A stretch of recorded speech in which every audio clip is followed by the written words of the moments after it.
मैं केवल एक बात कहना चाहता हूं कि अगर संभल के बारे में हम जब बात करते हैं महोदय, एक लंबा सिलसिला है इस संभल का, और अगर मैं संभल की जब चर्चा करता हूं तो संभल में कैसे माहौल खराब किया गया वहां पे। ये संभल में दंगों का जो इतिहास है 1947 से ही प्रारंभ होता है। 1947 में एक मौत होती है, 1948 में 6 लोग मारे जाते हैं, 1958 में भी दंगा होता है, 1962 में भी दंगा होता है,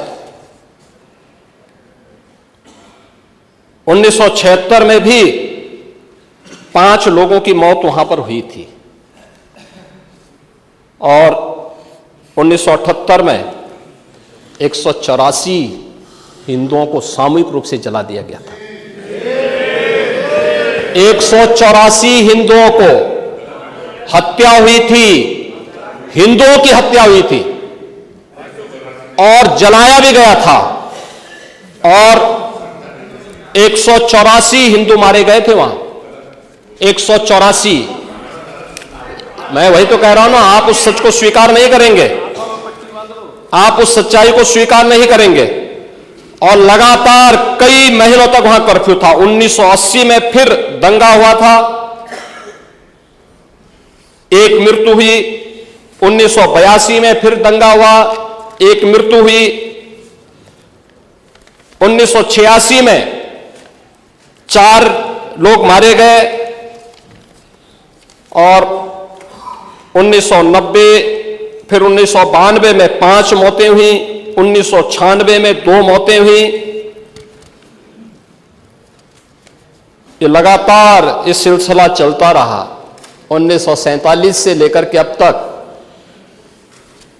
209 हिंदुओं की निर्मम हत्या वहां हुई है संभल के अंदर, 209 हिंदुओं की, और एक भी बार किसी ने उन निर्दोष हिंदुओं के लिए कभी 2 शब्द नहीं कहे, उनके प्रति, उन परिवारों के प्रति संवेदना के शब्द नहीं कहे। महोदय, जो आज घड़ियाली आंसू बहा रहे हैं, ये लोग कभी भी उन निर्दोष हिंदुओं के बारे में कभी 2 शब्द नहीं कहे। वहां पर 1978 में जो दंगा हुआ था महोदय,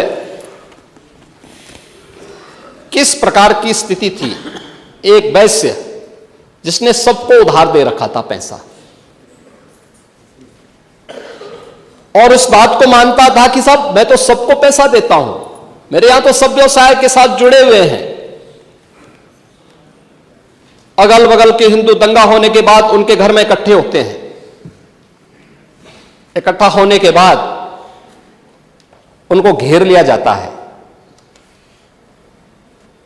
घेरने के बाद वो बोलते हैं, भाई आप हमें क्यों घेर रहे हैं। कहा जाता है, नहीं, क्योंकि तुम इन हाथों से पैसा मांगोगे, इसलिए उनके हाथ काटे जाते हैं, फिर उनके पैर काटे जाते हैं, और फिर उनका गला रेंद करके हत्या होती है। ये लोग सौहार्द की बात करते हैं, शर्म नहीं आती इन लोगों को सौहार्द के बारे में चर्चा करने की। 1978 से जो मंदिर आज निकल रहा है, 1978 से इन लोगों ने कभी खोलने नहीं दिया उस मंदिर को, जो आज बजरंगबली का मंदिर निकल रहा है।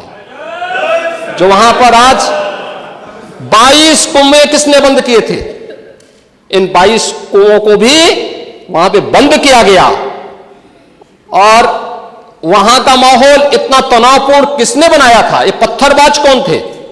एक भी गिरफ्तारी बिना साक्ष्य के नहीं हो रही है।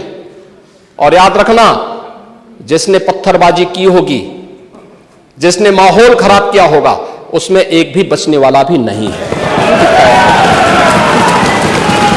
एक भी नहीं बचेगा।